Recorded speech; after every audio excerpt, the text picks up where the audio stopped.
bersama Fatih. Ini kita mau tanya ya pengalamannya membesarkan Bambino, putranya yang memiliki IQ superior gitu. Ciri-cirinya tadi secara emosional, ya dia lebih strong gitu ya, lebih bisa merasakan dan kritis. Betul. Terus logik. Jadi gimana kamu? Jadi berarti tipe anak yang nggak bisa dibohong-bohongin gitu nggak bisa ya? Nggak bisa. Jadi dia kalau dia tanya, aku harus jawabnya dengan logik.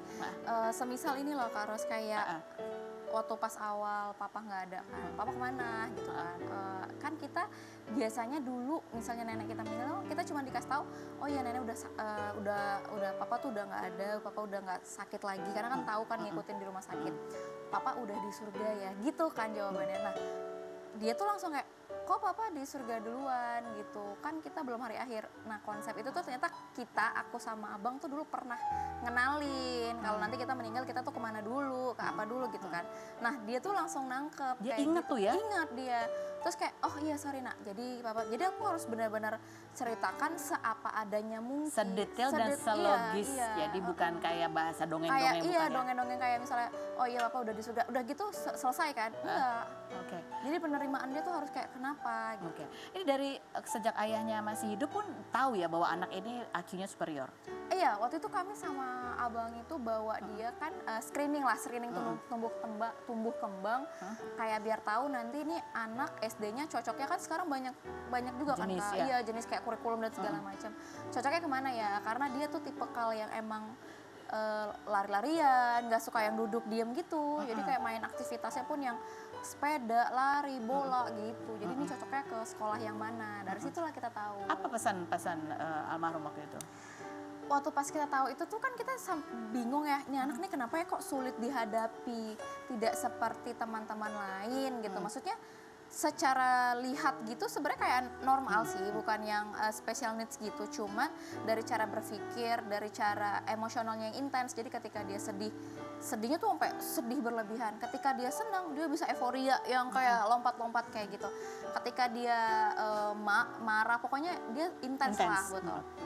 Lalu abang tuh bilang gini, kalau misalnya kadang-kadang aku sulit ngadepin dia dan aku udah kayak lelah banget gitu kan dengan pertanyaannya, dengan tingkahnya. Jadi kayak, sayang kita nih punya anak spesial, sabarnya juga harus spesial, biar nanti hadiahnya juga spesial dari Allah. Jadi kayak jangan dijadiin beban, jadiin ini tuh jadi alat kita beribadah juga gitu kan. Maksudnya kasih sayang, kalau kita sayang sama mereka dan bersamain sama mereka, kita juga disayangin sama Allah kan. Gitu-gitulah dia. Dan dia kalau disuruh apa, dia melakukan dengan cara yang berbeda. Iya, jadi tuh kadang-kadang kesulitannya adalah kita yang dewasa kalau nggak paham, kita sering salah paham sama dia, termasuk sekolah. Jadi kadang-kadang sekolah misalnya dia mau makan bekalnya, tapi menurut dia sudah baca doa, tapi mungkin harus bareng-bareng lain. Jadi kayak gitu-gitu. Jadi ada beberapa momen misalnya dia mau taruh ini ke sini, tapi dipikir miss, mungkin dia nggak nurutin miss karena yang lainnya duduk, dia mungkin berlari-lari karena mau naruh mainan temennya. Maksudnya dia mau nolong temennya nih gitu kan. Nah kayak gitu-gitu. Jadi dia suka kayak, kenapa sih di sekolah Bambino dituduh-tuduh gitu. Itulah ya. Benar bahwa sebetulnya bukan anak yang harus belajar sama orang tua. Orang tuanya yang harus banyak belajar ketika punya anak. Benar-benar. Jadi parenting tuh buat orang tuanya sih.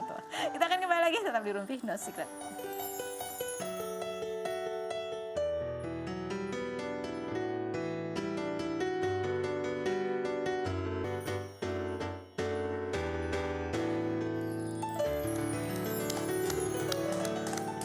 Baik, kita kembali lagi bersama semua bintang tamu kita. Terima kasih semuanya sudah hadir berbagi ceritanya. Ada bermacam-macam cerita, tapi ya memang ya setiap orang gitu ya ada banyak tantangannya dalam hidup. Tetapi ya kayak tadi seperti almarhum Babe bilang gitu ya, kita diberi harus ekstra sabarnya, insya Allah ekstra juga hadiahnya gitu ya. Ini sama, mudah-mudahan juga ada hikmat baik yang bisa kalian dapatkan ketika kalian sama-sama kompak menghadapi cobaan ini gitu ya.